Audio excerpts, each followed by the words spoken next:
Ok. Beleza? Vamos lá. Título da lição, verso.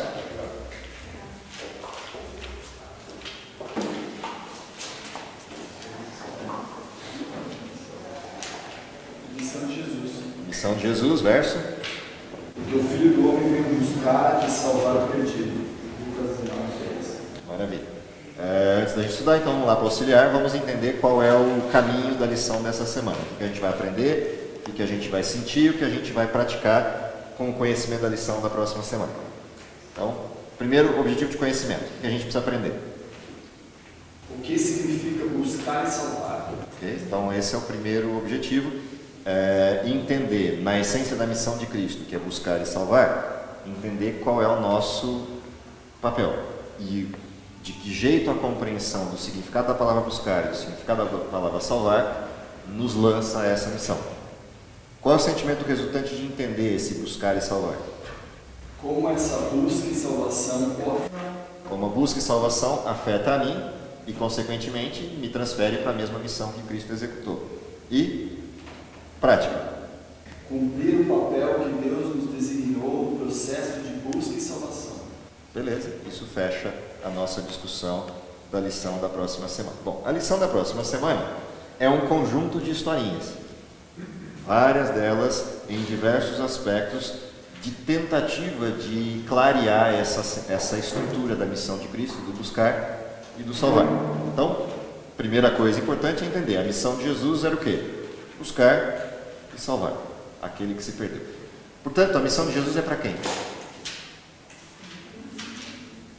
Só para quem se perdeu. Quem não se perdeu, a missão de Jesus não o atinge. Primeira coisa curiosa da fala de Jesus, ele veio para os doentes, não para os sãos. Então, para quem não precisa de remédio, Jesus não veio para quem não precisa de remédio, só veio para quem precisa. Isso mostra a trágica situação do pecado de colocar pessoas na condição de percepção de que estão perdidas e pessoas na condição de achar que não estão. E quem não acha que está perdido, não vai atrás da salvação.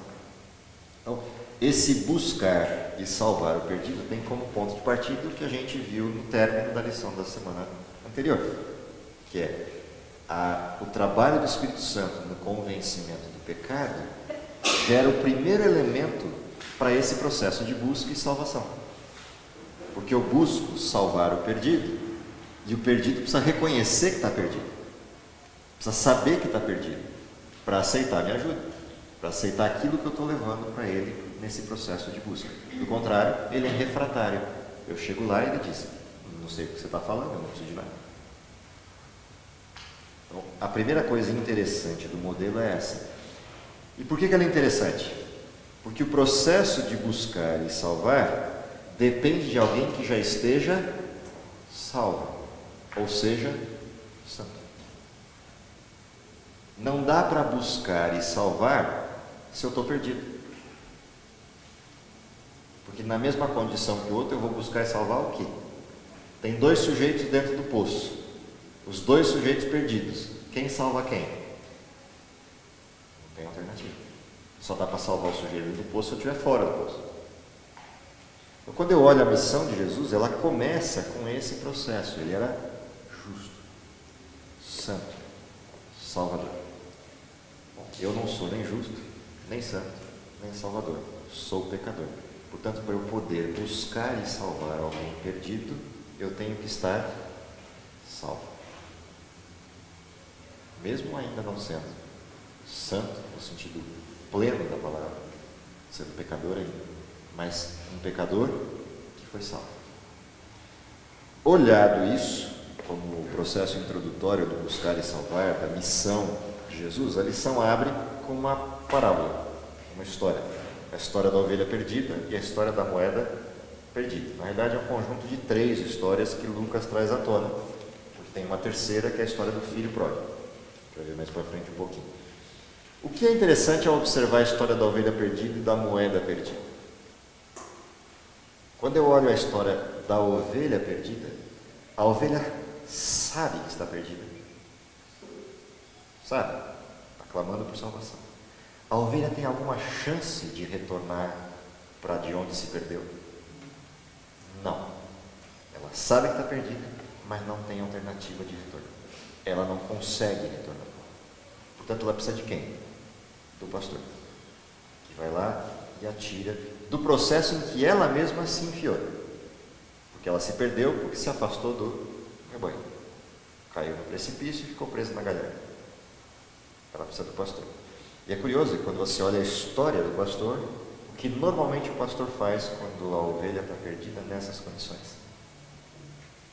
Se ela é uma ovelha novinha, o que ele faz? Se ela ainda não se perdeu, ele dá uma quebradinha na perna dela para ela aprender a não escapar mais. É duro? É. Dolorido? É. Mas é muito mais dolorido para o pastor do que para a ovelha. Porque daquele dia em diante, até a ovelha sarar, o que ele tem que fazer com essa ovelha? Carregar aqui. Para dar comida, ele tem que descer a ovelha e dar na boca. Para dar água, tem que descer a ovelha e dar na boca. Durante os próximos dias, até se curar. Quando a ovelha estiver curada, o que ela aprendeu? Nunca mais sair de perto de quem? Daquele que lhe dá comida, água e abrigo. Essa é a ovelha.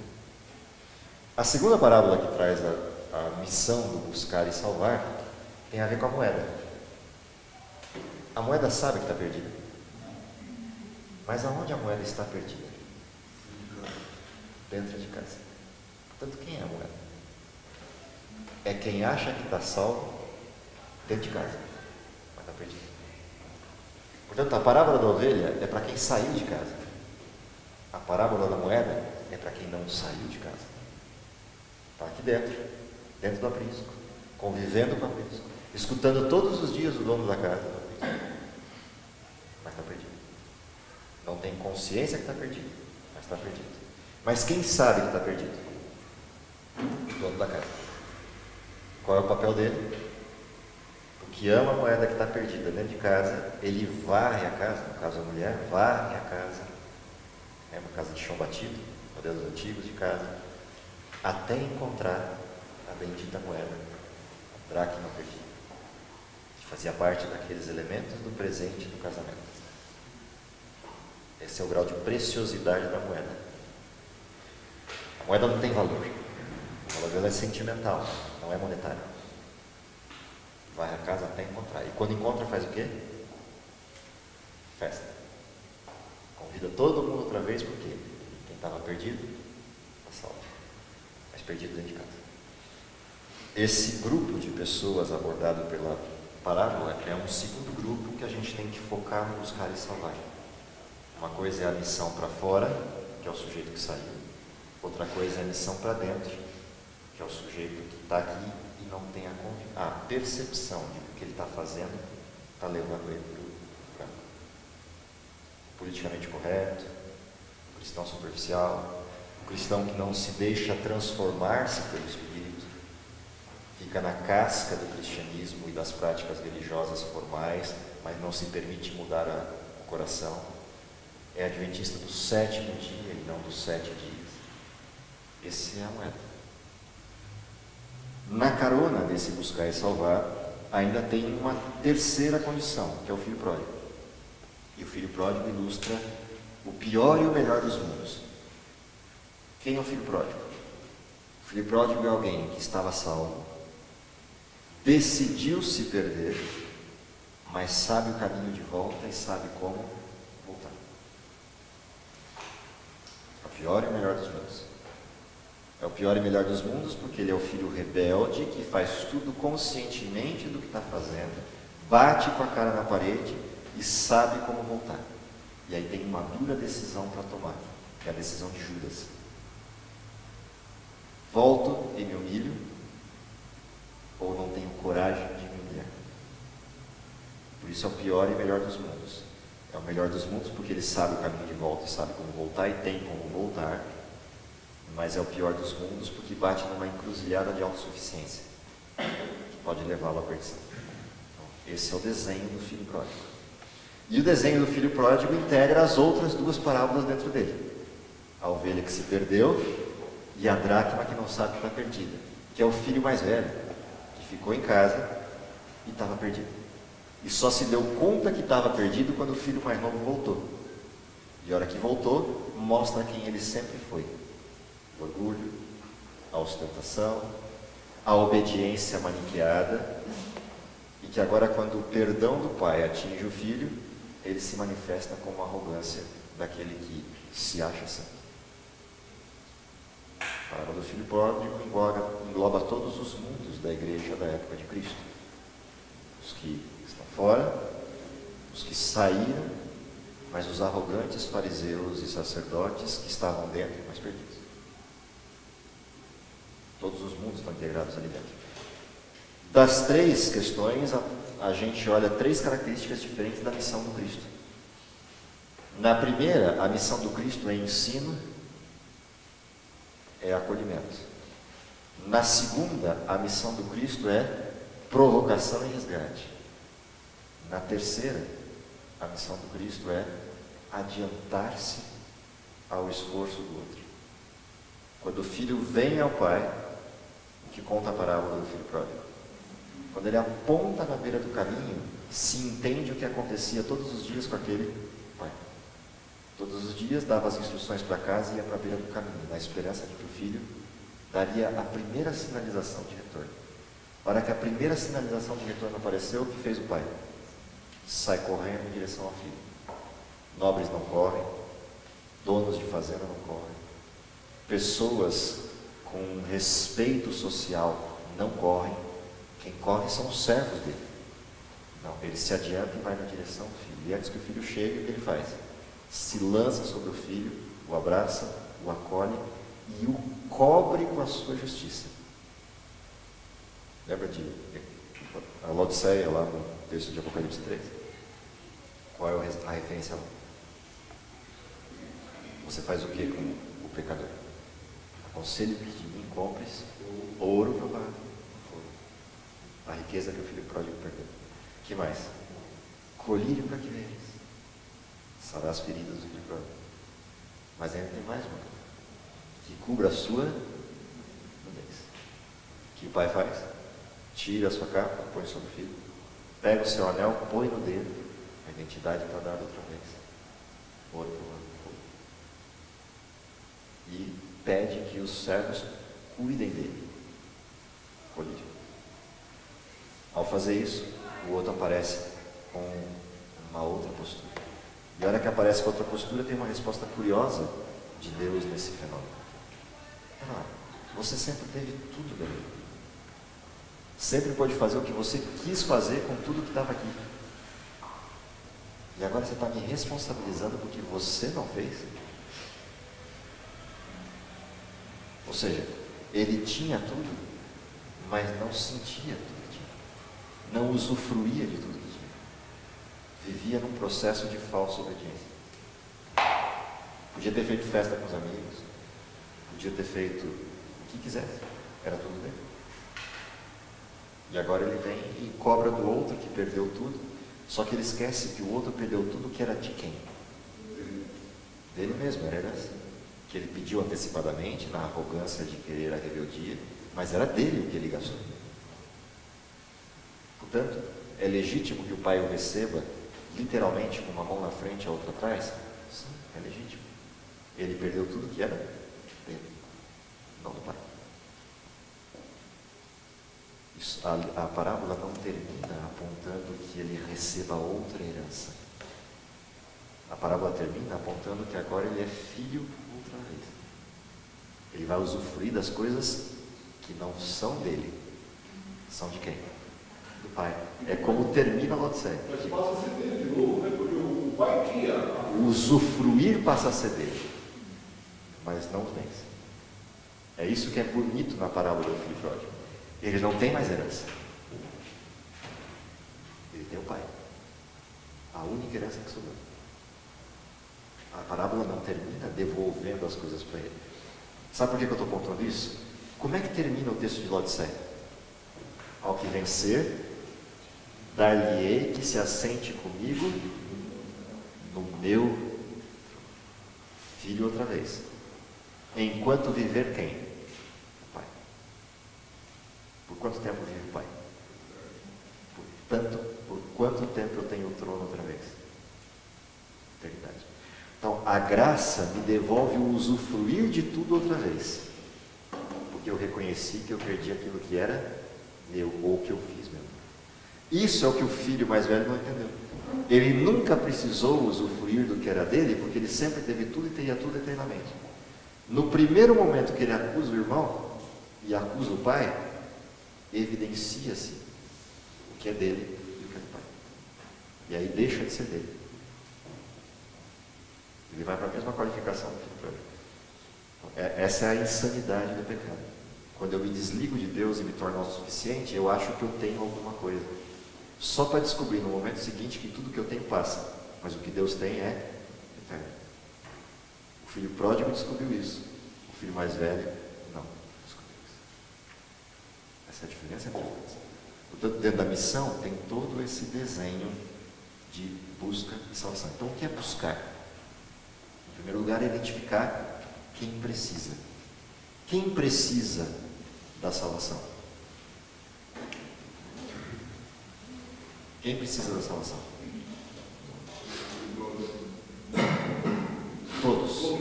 Inclusive quem? Eu. O Pai não precisa. No contexto de Cristo, quem precisa de salvação? Todos, menos quem? Ele. No meu contexto, quem precisa de salvação? Todos, inclusive quem? Eu. Portanto, eu só posso buscar se eu já fui achado. Aí eu posso buscar. Uma vez que eu fui achado, eu vou buscar quem? Os iguais a mim. Portanto, é uma busca diferente da de Jesus. A busca de Jesus é uma busca todo abrangente. A minha busca ela é limitada. A minha condição de proximidade a Deus. Porque eu só vou enxergar quem precisa se eu estou perto de Deus. Se eu estou longe de Deus, eu não consigo enxergar. É Deus quem me mostra quem precisa. No caso de Jesus, no exemplo humano de Cristo, era o Espírito Santo quem mostrava quem precisava. Mas como Deus, ele saberia quem precisava. No meu caso, eu preciso de Deus para me mostrar. Então, busca depende disso. Discernimento, percepção, toque de Deus e a minha disposição de estar. Deus, eis-me aqui, envia-me. O que é salvar no meu contexto? No contexto de Cristo, o que era salvar? A disposição de vir e morrer pelo pecador. No meu contexto, o que é salvar?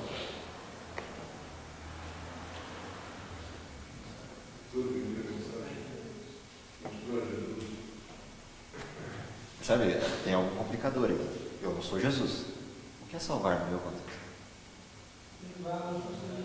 Eu posso salvar alguém? Não. Eu não posso salvar ninguém.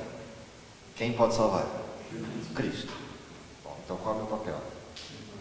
O primeiro deles é, uma vez que eu fui achado, eu mostro para o outro o quê?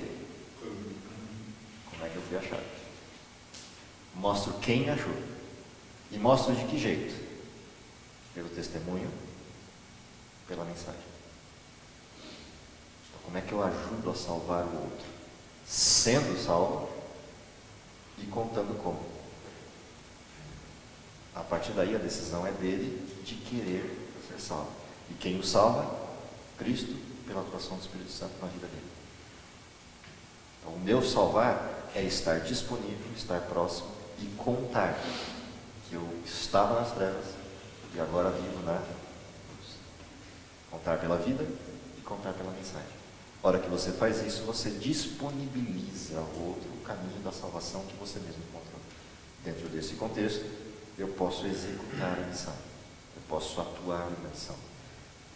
A lição termina com uma reflexão sobre oportunidades perdidas, e ele aponta nas direções tanto da oportunidade perdida do sujeito que tinha a possibilidade da mensagem e não passou, quanto do sujeito que teve a oportunidade de salvação e a rejeitou. Os dois lados têm oportunidades perdidas. Portanto, qual é a necessidade que eu tenho da lição das semanas passadas de orar sem cessar? Se eu oro sem cessar, as oportunidades não são perdidas. Podem ser perdidas pelo outro, a quem eu testemunhei, mas não serão perdidas por mim se eu estou ligado com Deus o tempo todo. Ele me mostra e eu aproveito a oportunidade. Esse é o desenho do buscar e salvar. Buscar e salvar é uma missão contínua, uma missão presente contínua. Então, a última história da lição, aí essa não é parábola, é uma história, é a história do cego, no seu testemunho. Eu não sei, eu só sei uma coisa, que eu era cego e agora vejo. Ou seja, eu não tenho teologia, eu não tenho tanto conhecimento assim que possa debater com vocês, doutores da lei, mas eu sei de uma coisa: eu era cego, agora eu posso ver. Contra fatos, não há argumentos. Não há teologia, no sentido da teoria da teologia. Contra fatos, não existem argumentos. Eu era cego, agora vejo. Essa condição testemunhal, ou seja, eu era perdido, agora estou salvo, essa posição testemunhal, ela é inquestionável, irrevogável dentro do processo da mensagem. O sujeito pode até rejeitar isso, mas ele será responsabilizado por essa rejeição, porque a mensagem é inquestionável. Eu era cego, agora vejo. Dentro do escopo do estudo da lição, terminar com o último pensamento da lição: quem pode calcular o valor de uma pessoa? Se quisermos conhecê-lo como vamos ao Getsemane, vigiemos lá com Cristo durante aquelas horas de angústia, quando ele suava grandes gotas de sangue. Contemplemos o Salvador crucificado, meditando junto à cruz que Cristo teria dado sua vida por um único pecador. Podemos apreciar o valor de uma pessoa. O valor de uma pessoa? Deus. Se alguém conseguir dimensionar o valor de Deus, achou o valor de uma pessoa. O pensamento está no texto do Parábolas de Jesus, página 190. O último pensamento da lição dessa próxima semana. Que Deus nos abençoe para que a gente consiga entender, através de um estudo mais detalhado e interno da releitura desses textos que a gente já conhece de um bom tempo, das histórias e parábolas que a lição contou, entender a dimensão disso, o quanto estava envolvido nessa pessoa que se dispôs a nos salvar e o quanto disso está disponível para a gente na nossa missão de buscar e salvar o perdido. Que Deus abençoe você, me abençoe para que a gente execute, mais do que entenda, execute essa missão como seguidores desse Cristo. É o que eu espero para vocês. Então, vamos orar? Querido Pai que está nos céus, te agradecemos pelo dom da vida, pelo exemplo maravilhoso de Cristo na missão que desempenhou, que o empoderamento desse Cristo, a atuação do Espírito Santo, possa nos fazer nos lançarmos nessa missão de buscar e salvar o perdido, e que possamos com isso trazer as ovelhas de volta ao aprisco, indicar àqueles que estão perdidos e ainda não têm consciência disso, e também ajudar aqueles que têm consciência disso, estão se esforçando no retorno, mas necessitam da ajuda e do amparo e do abrigo dos teus filhos. Que possamos ser parte de todo esse processo, nos lançando nessa missão e abreviando a tua vinda, que pedimos por Jesus. Amém.